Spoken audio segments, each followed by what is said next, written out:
Hello student. चलो आज देखते हैं जो रिमेनिंग स्टाइल थे हमारे वो। तो second style is participative style. उसको ही डेमोक्रेटिक स्टाइल बोलते हैं, उसे ही कंसल्टिव स्टाइल बोलते हैं, उसे ग्रुप ओरिएंटेड लीडरशिप स्टाइल बोलते हैं। एक ही स्टाइल के चार नेम हैं। Okay, this type of leadership style falls in between the aforesaid said two extremes. Okay, such a leadership allows the active participation of the subordinates in the process of decision making. The leader adopting this style does not abdicate his authority and responsibility, but actively participates and helps the group in coming to decision. Such leaders believe in subordinate centered leadership. Okay, advantage जो है इस style के, first one is participative leadership improves the job satisfaction and moral of the subordinates. Second one is this style cultivative and decision making ability of the subordinates. Next point is the leader multiplies his abilities through the contribution of his followers. And next advantage is participative style develops positive attitude and reduce resistance to change. ये हो गए इसका advantages. Disadvantages क्या है? First one is participative style is time consuming. This style जो है वो बहुत टाइम कंज्यूमिंग है and may result in delay in decision making, and this style may not yield positive result when subordinates prefer minimum interaction with the leader. Next point is participation consultation may be interpreted as a sign of incompetence on the part of the leader to deal with problems. And next disadvantage is participative style needs tremendous communicating and perceives skill on the part of the leader. Okay. Then next style is free reign style. Free reign style. Unlike the authoritarian style or free reign style, falls at the other extreme, it has the distinguishing features of the complete surrender of all decision making powers to the group. Okay, it to the subordinate to decide and control themselves on the belief that they are capable and motivated. He completely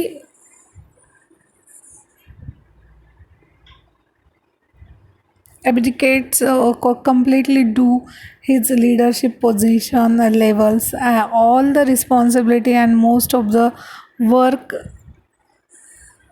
to him to the group which he supposed to lead. This type of theory role in social participation and leaves complete freedom for the group and individual decisions. In other words, he act as an umpire or consultant to the group and as a coordinator of information, believing that each subordinate does his best when he is allowed maximum freedom to work and to think independently. Advantages जो है वो इसके, first one positive effect on job satisfaction and moral of subordinates. Second point is maximum possible scope for the development of subordinates, and third one is full utilization of the potential of the subordinates. Okay. Then disadvantages में है, the subordinate do not get the guidance and support of the leader, and it ignores the leaders contribution just as a style ignorance the contribution of the subordinates. Subordinates may move in different directions and may work at cross purpose, which may lead. Okay.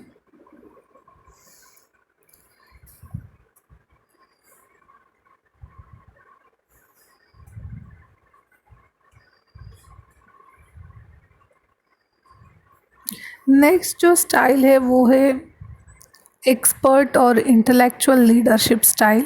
उसमें क्या होता है, under expert leadership style the leader is looked upon by the members of his group as an expert who is therefore talented master of his job and the necessary skill for maintaining his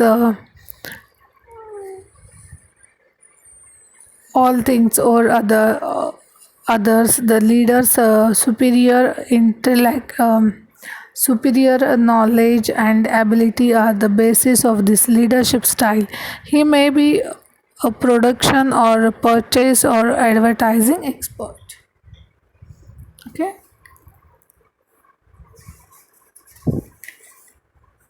ये हो गए cell. अब जो next point जो है वो क्या है, contribution of Indian leader.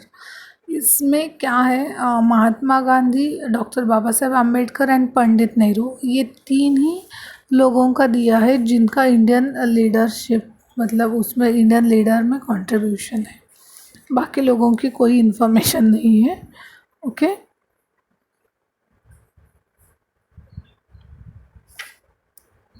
Mahatma Gandhi. Gandhiji should be at the top of list of recent philosophy.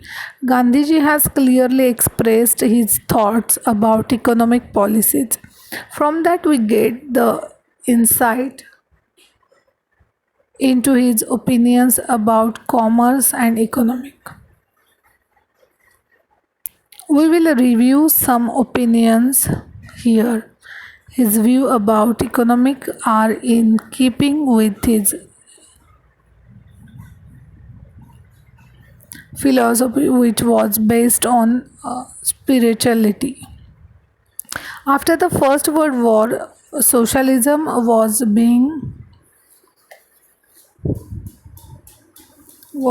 beginning to take roots in India. The younger leaders in Congress, like Nehru, had started uh, the principles of socialism already. Gandhiji was very close to these leaders, so he had to some of his ideas and concept, his resistance to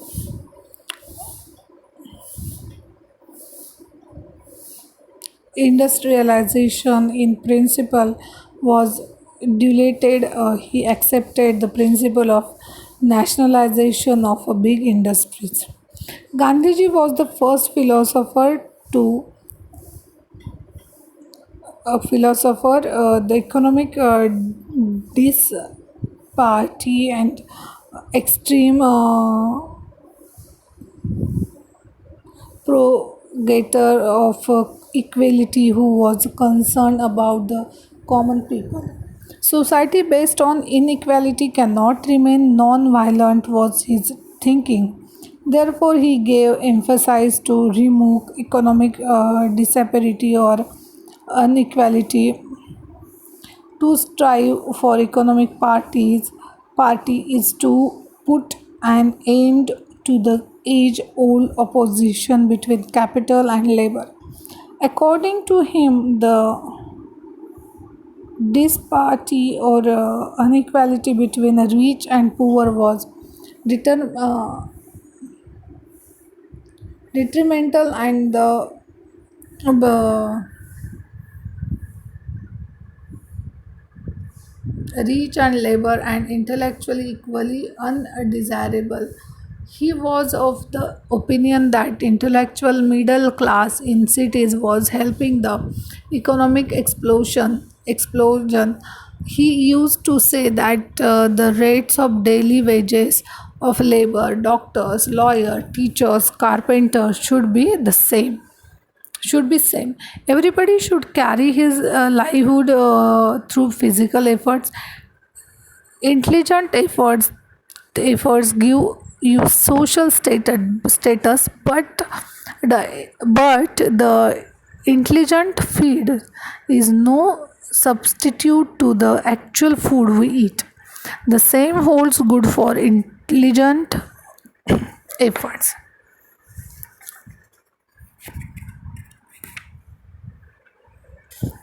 in short Gandhi ji का कहना था कि सब लोगों को equally basic salary दो. He stressed the need to support the domestic industry. उन्होंने domestic industry को बहुत सारा वेटेज दिया था. उनका कहना था कि स्वदेशी अपनाए, परदेशी चीज़ों का यूज़ मत करो, स्वदेशी जो है वो यूज़ करो.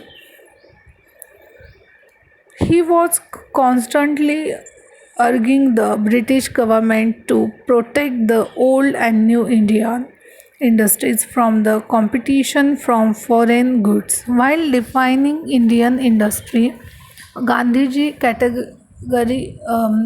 stated that the Indian companies are those who are controlled, directed, managed by Indian executive director or Indian administrator.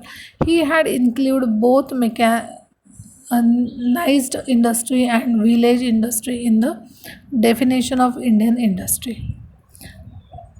To increase the productivity of labor's intelligent conditioning is necessary. The close relationship between education and productive business is necessary.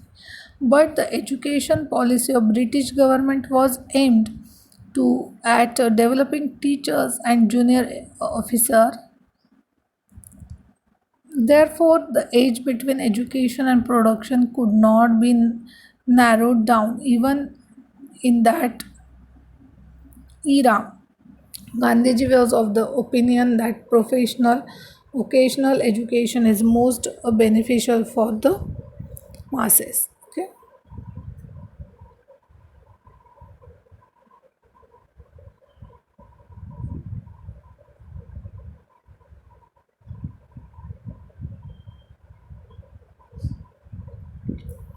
Then second जो है वो है doctor Baba Saheb Ambedkar. Popularly known as a Baba Saheb, Bhimrao Ramji Ambedkar को सब बाबा साहेब के नाम से जानते हैं उनको. Was an Indian jurist, politician and social reformer who inspired the Dalit Buddhist movement and social discrimination in India, striving for equal right for the Dalit and women as a independent Indian first law minister. He was principal architect of the Constitution of India. हम सबको पता है उन्होंने constitution लिखा है. The nature of economic disparity, industries, worker and nationalization, ये सब point उन्होंने बताए हैं. In economic, along with the study of wealth and economic transactions, thought should be given to social welfare as well. He was of the opinion that distribution of wealth should be on equal terms. The caste system has detrimental effect on the economy of nation. It generates economic exploitation and inequality. In 1936, he founded a Labour Party. Then economic disparity, मतलब he scientifically studied the policy of reservation, social justice and equality will vanish if the criteria of economic norms and equality are not applied. Okay, उन्होंने भी वही बोला था, स्वदेशी को ज़्यादा ये दो, बाकी सबको इक्वली ट्रीट करना चाहिए, उसके बाद सबको एजुकेशन देना चाहिए. देन पंडित जवाहरलाल नेहरू, उन्होंने क्या किया था? Pandit Jawaharlal Nehru was born in a rich family having political background. His father Motilal Nehru was a efficient and expert legal advisor and also political leader. Because of the inherent qualities, Pandit Jawaharlal Nehru automatically came in the field of politics. He completed his primary and high school education at a public school at England, and later completed his graduation at Cambridge University and became a barrister. After completing his graduation, he started practicing as a lawyer for some time. Very soon, very soon he quit practicing and entered the mainstream of politics, which was his inborn quality. He was made the president of Congress party. He had very impressive personality. After Indian got independence, Pandit Jawaharlal Nehru was the first Prime Minister of independent India. The people of Indian admired him as a person and loved him as an efficient political leader. He had a very wide vision and wanted to take India towards the path of development and make India a successful country. He was the architect of modern Indian era.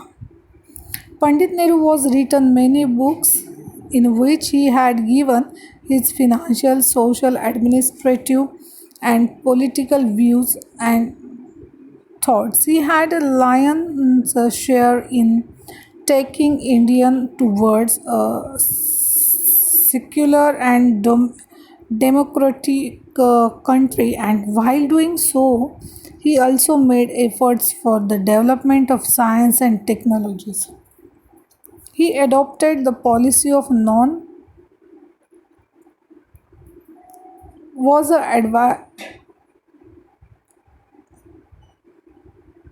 thus because of his role he was called a Shanti Dut. It is one of the important principle in his foreign policies. While he was a wrote many books, the famous among them the Discovery of India. Nehru's administrative and managerial thoughts क्या थे? तो economic planning and development, more land under cultivation, avoiding concentration of wealth, industrialization, financial policies. Okay, means he brought total government planning and control on the financial system and put forward his social view. Nehru adopted the principle of planning in case of economic development. He established a national planning commission. Okay, then Nehru was of a view that more land should be bought down under cultivation, dams and canals should be built, and to yield more production, use of fertilizers and pesticides should be done on the large scale. Okay, तो ये तीन leader है, इनकी information हमें business management के book में दी है. इसके ऊपर भी आपको क्वेश्चंस आ सकते हैं. ओके, तो ये सेकंड चैप्टर भी हमारा ख़त्म हो गया है. इसके बाद जो थर्ड चैप्टर है वो है कोऑर्डिनेशन एंड कंट्रोल. ओके, तो नेक्स्ट लेक्चर हम वो स्टार्ट करेंगे. Thank you.